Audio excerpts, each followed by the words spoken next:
Assalamualaikum warahmatullahi wabarakatuh.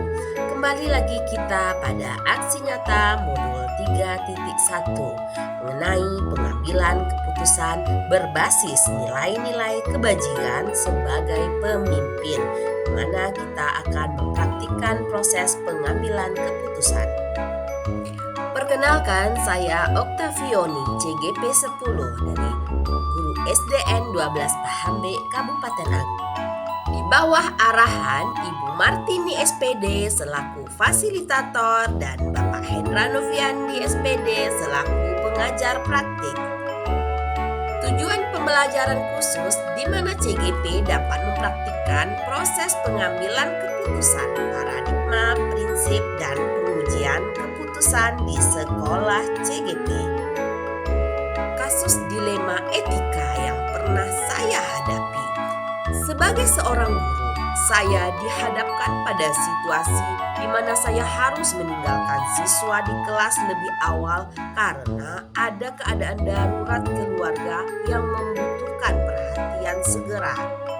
Saya menghadapi dilema etika antara tanggung jawab profesional saya kepada siswa dan kewajiban pribadi saya terhadap keluarga. Proses pengambilan keputusan, paradigma, prinsip, dan pengujian keputusan di sekolah CGP. Langkah pertama, mengenali nilai-nilai yang saling bertentangan. Nilai-nilai yang saling bertentangan adalah tanggung jawab profesional terhadap siswa versus tanggung jawab pribadi terhadap keluarga. Langkah kedua, menentukan siapa yang terlibat. Yang terlibat dalam situasi ini adalah saya sebagai guru, siswa di kelas, rekan kerja yang mungkin dapat menggantikan saya, dan keluarga saya. Langkah ketiga, mengumpulkan fakta-fakta yang relevan.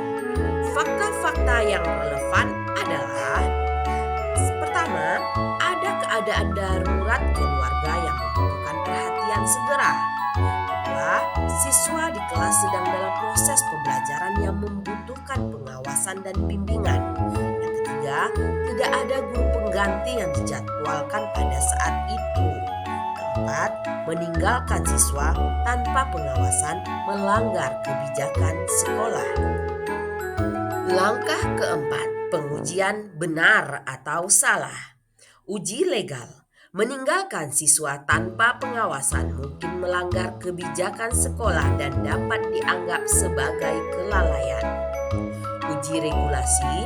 Sekolah memiliki peraturan yang mewajibkan guru untuk tidak meninggalkan siswa tanpa pengawasan. Uji intuisi. Intuisi saya mengatakan bahwa meninggalkan siswa tanpa pengawasan tidaklah benar, tapi keluarga saya juga membutuhkan bantuan segera. Uji publikasi.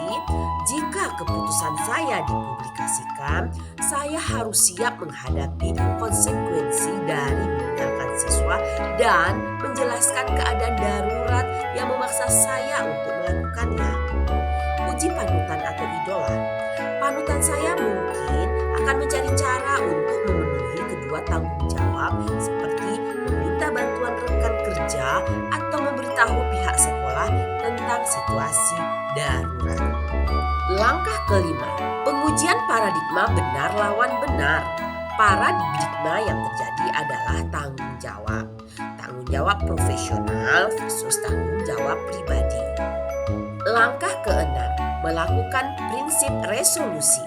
Prinsip yang saya gunakan adalah berpikir berbasis akhir, ambient thinking, dengan mempertimbangkan konsekuensi dari kedua tindakan. Langkah ketujuh, investigasi opsi trilema.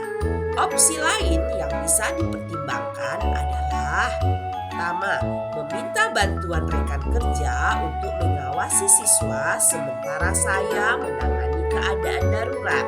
Kedua, menghubungi administrasi sekolah untuk mencari solusi segera. Ketiga, menunda keberangkatan sampai ada peraturan yang memadai untuk pengawasan siswa. Langkah ke-8, buat keputusan. Keputusan yang saya ambil adalah menghubungi rekan kerja dan administrasi sekolah untuk memberitahu situasi darurat dan mencari bantuan segera untuk mengevakuasi siswa sebelum saya meninggalkan kelas. Langkah ke-9, lihat lagi keputusan dan refleksikan. Keputusan ini diambil dengan mempertimbangkan keseimbangan antara tanggung jawab profesional dan pribadi.